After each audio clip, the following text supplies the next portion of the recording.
और अल्हम्दुलिल्लाह अल्लाह ताला के फजल करम से एफआईआर दर्ज हो चुकी है। और ये तो एक मजहबी मामला है, यहाँ पर मसलकी तासुब शामिल है, लेकिन यही बात पाकिस्तान के मारूफ सहाफ़ी आफ्ताब इकबाल साहब ने की थी। यहाँ इस साजिश का मकसद बहुत से मकासद का हसूल है, वहीं पर एक मकसद इन लोगों का ये भी है।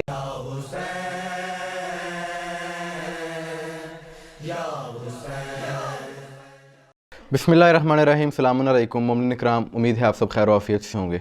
आज की ये वीडियो जिस उन्वान पर है, ये मौजू एक ऐसा मौजू है कि जो इस वक्त मुल्क भर में, पूरे पाकिस्तान में ज़ुबान ज़द-ए-आम है मजहबी तबकों में, और वो मौजू है यासीन कादरी साहब के हवाले से कि उन पर जो तौहीन सहाबा का इल्ज़ाम और गुस्ताखी के फ़तवे, और ये अब तो उन पर एफ़आईआर भी तौहीन सहाबा की दर्ज हो चुकी है।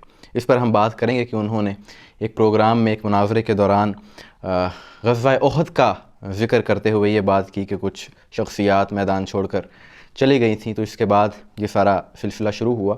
इस पर हम तफसीली बात करेंगे, लेकिन उससे पहले मैं आपको एक पस मंज़र पाकिस्तान में इस वक्त जो माहौल चल रहा है इसके हवाले से देना चाहता हूँ कि गुज़िश्ता दिनों एक मीटिंग थी उलमा इकराम की, पाकिस्तान के एक ज़िम्मेदार इदारे की ज़िम्मेदार शख्सियत के साथ, और ये मीटिंग ये सारा मामला होने से पहले की है। और उस मीटिंग में उन्होंने ये बात कही, उन्होंने कहा कि पाकिस्तान में एक मुनज़्ज़म बाकायदा प्री प्लान साजिश के तहत एक कैंपेन लॉन्च की जा चुकी है कि जिसका मकसद पाकिस्तान में फ़िरका वारियत को हवा देना है, मसलकी तासुब को उभारना है, लोगों में नफ़रत बढ़ाना है ताकि यहाँ पर बदअमनी फैले और फ़िरका वारियत के जिसे बड़ी मुश्किल से कंट्रोल किया गया है ये फिर से फैलनी शुरू हो जाए। और ये बात कैसे सच है, इसका सबूत क्या है, ये मैं आपको बताता हूँ कि आपने एक वीडियो देखी होगी जो हमने की थी लाहौर सेशन कोर्ट से, कि फैसलाबाद का एक मलऊन, एक बदबख्त जिसने पाक बीबी ज़ैनब सलामुल्लाह अलैहा की शान अक़दस में इंतहाई नाज़ेबा हरकत की, उसकी पेशी के मौका पर हम वहाँ मौजूद थे, हमने वीडियो की, बहुत ज़्यादा लोगों ने इसको देखा। तो उसको जब गिरफ़्तार किया गया, उसको जब अरेस्ट किया गया, तो उसके मोबाइल से सिर्फ जनाब सैयदा के हवाले से ही नाज़ेबा मवाद मौजूद नहीं था, बल्कि उस बदबख्त के मोबाइल में उम्महातुल मोमिनीन के हवाले से भी इंतहाई फ़ोहश और माज़अल्लाह गुस्ताखाना वीडियो उसमें मौजूद थी। तो इससे क्या साबित होता है, इन लोगों का मकसद ये था कि पहले ऐसी वीडियोस अपलोड की जाएं जिससे शिया मसलक को इश्तियाल आए, उसके बाद ऐसी वीडियोस अपलोड की जाएं जिससे अहले सुन्नत को गुस्सा आए, और फिर जब ये सिलसिला शुरू होगा तो लोग अपने आप एक दूसरे के ख़िलाफ़ इस तरह की वीडियोस को शेयर करना शुरू कर देंगे। और गुज़िश्ता रात से लेकर अब तक 5 से 6 आईडीज़ ऐसी मेरे पास मौजूद हैं, उनके लिंक्स लोगों ने मुझे सेंड किए हैं कि जो लगातार इमाम ज़माना अलैहिस्सलाम की शान में तौहीन-आमेज़ गुफ्तगू कर रहे हैं, कमेंट्स कर रहे हैं, इन्हें रोकने वाला कोई नहीं है। आखिर क्यों ये सब कुछ किया जा रहा है? ये शिया सुन्नी मुसलमानों को बहुत ज़्यादा बसीरत से काम लेना होगा, ज़िम्मेदारी का मुज़ाहरा करना होगा कि किसी भी ऐसी पोस्ट का जवाब ना दें, किसी भी गाली का जवाब ना दें, किसी भी तौहीन का जवाब ना दें, ना आपके लिए परेशानी बने, ना ही मुल्क में फ़िरका वारियत फैले। लेकिन अफसोस है कि कुछ अभी भी सोशल मीडिया पर गैर संजीदा लोगों के पेजेस हैं कि जो इस मुनाज़रे के बाद भी इंतहाई मजाक बनाकर एक दूसरे के मुक़द्दसात को टारगेट करके वो पोस्ट कर रहे हैं अपने शेयर्स के लिए, अपने लाइक्स के लिए, और लोग भी हैं कि अपने मज़े के लिए उसको धड़ाधड़ शेयर कर रहे हैं। ये सब कुछ एक साजिश के तहत हो रहा है और लोग जाने अनजाने में इसका हिस्सा बन रहे हैं। और जहाँ इस साजिश का मकसद बहुत से मकासद का हसूल है, वहीं पर एक मकसद इन लोगों का ये भी है कि एक फ़िरका वाराना बिल जिसे गुज़िश्ता साल सेनेट में और कौमी असम्बली में पेश किया गया था और सदर पाकिस्तान ने उस पर एतराज़ात लगाकर उस बिल को वापस कर दिया था, उसको दोबारा से पास करवाना इन लोगों का मकसद है।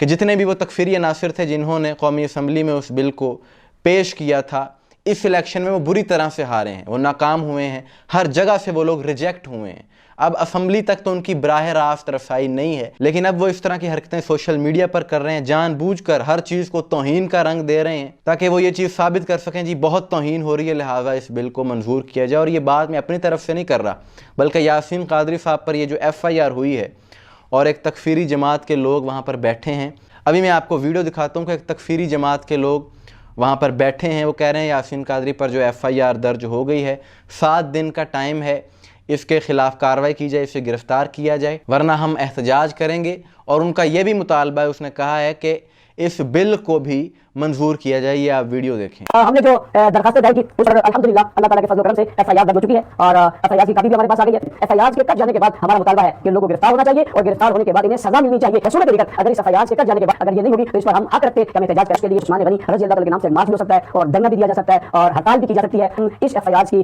जो है वो दर्ज होने के बाद 1 हफ्ते का वक्त देना चाहते हैं। 1 हफ्ते के अंदर इन किरदारों को गिरफ्तार होना चाहिए। इन्हें ये वक्त देते हैं कि वो इस पर भरपूर कार्रवाई करें और इन्हें गिरफ्तार करें। वो जो नामूशे साहबा ने बिल इसीलिए पेश हुआ था कि उस मुल्क को उस कानून को मुल्क में नाफिज किया जाए और उसे कानून की शक्ल दी जाए ताकि ऐसे लोग जो गुस्ताखी करें उनके लिए एक सजा मौजूद हो। लिहाजा इस कानून को नाफिज किया जाए और उसको अमल में लाया जाए और उसके जरिए ऐसे लोगों को कैफियत किरदार तक पहुंचा जाए ताकि हमारा प्यारा मुल्क मुस्तहकम हो सके, मजबूत हो सके।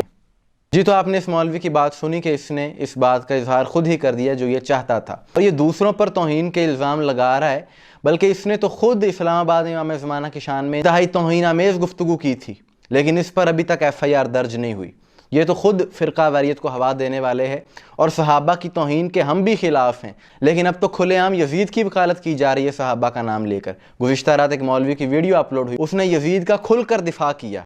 मेरे भाइयों, यजीद रहमतुल्लाह अलैह का दिफा ये वल्लाह नासबियत नहीं है। क्यों? यजीद का दिफा दरअसल उन सहाबाए किराम का दिफा है जिन्होंने हजरत हुसैन रज़ी अल्लाह तआला अन्हु के मुकाबले में यजीद रहमतुल्लाह अलैह की बैत की। ये उन सहाबाए किराम का दिफा है। इसलिए तो हम कहते हैं कि यजीद सहाबाए किराम के दिफाई किले का दरवाजा है। यजीद दिफाई किले का दरवाजा है। जिसने इस दरवाजे को तोड़ने की कोशिश की वो सहाबाए किराम तक पहुंचेगा। इसलिए मेरे अहले सुन्नत के नौजवानों, इस दरवाजे को तोड़ने से बचाओ, यजीद के दिफा के ऊपर खड़े हो जाओ। तो इन लोगों के खिलाफ आवाज़ कौन उठाएगा? और जहाँ तक बात यासीन कादरी साहब की है, उन्होंने जो बयान किया वो एक तारीख़ का हिस्सा है। अंदाज़े बयान पर अगर किसी को कोई इख्तलाफ हो तो वो हो सकता है, लेकिन जो चीज़ बयान की गई उस पर किसी को एतराज़ नहीं। अहले सुन्नत के अकाबरीन इस चीज़ को तस्लीम करते हैं और ये तो एक मजहबी मामला है, यहाँ पर मसलकी तासुब शामिल है। लेकिन यही बात पाकिस्तान के मारूफ सहाफ़ी आफ्ताब इकबाल साहब ने की थी आज से कुछ साल पहले अपने प्रोग्राम में, और उन्होंने किसी का नाम तक नहीं लिया था। उन्होंने सिर्फ ये कहा था कि ग़ज़वा ओहद में कुछ मुसलमान माले गनीमत के लिए मैदान छोड़ गए थे। सिर्फ माले गनीमत समेटने, यही कुछ इन्होंने किया था जंगे ओहद के मौके पर। उन्होंने सिर्फ ये बात की थी, तो उन पर तौहीन के इल्ज़ाम और उनके खिलाफ फतवे जारी कर दिए गए थे, यहाँ तक कि उन्हें बाकायदा माफ़ी मांगना पड़ी थी। ये सारी सूरत हाल देखकर मुझे एक शेर याद आ गया कि यह दस्तूरे ज़ुबां बंदी है कैसा, तेरी महफिल में यहाँ हक़ बात कहने को तरसती है ज़ुबां मेरी। तो बात यह है कि मसलकी तासुब में किसी पर भी तौहीन का इल्ज़ाम लगा दिया जाता है, फतवे दे दिए जाते हैं, लेकिन जो बदबख्त खुलेआम यजीद की वकालत करते हैं, यजीद का दिफा कर रहे हैं, उनके ख़िलाफ़ आवाज़ उठाने वाला कोई नहीं है। ये एक लम्हा फ़िक्रिया है और इस बिल को पास करने का मकसद भी इन मौलवियों का यही है कि अभी 6 माह पहले एक जगह पर उमर इब्न साद, जो कि यजीदी फ़ौज का जर्नैल था, इमाम हुसैन अलैहिस्सलाम के क़याम की तरफ करबला में पहला तीर उसने चलाया, उसको बुरा कहने पर भी सहाबा की तौहीन की एफआईआर कटी। और अब यजीद की आपने देखा किस तरह से वकालत शुरू हो गई है। तो आखिर में हमारा यही पैगाम है कि हम खिलाफ हैं उन लोगों के कि जो सहाबा इकराम की तौहीन करने वाले हैं। सहाबा की तौहीन बिल्कुल नहीं होनी चाहिए, लेकिन ये शरपसंद अनासर यजीद की वकालत शुरू हो गए हैं और चाहते हैं कि यजीद को बुरा ना कहा जाए, तो ये कभी मुमकिन नहीं हो सकता। आपकी इस बारे में क्या राय है कमेंट्स में ज़रूर बताइएगा। मुझे दुआ में याद रखिएगा। अस्सलामु अलैकुम वरहमतुल्लाह।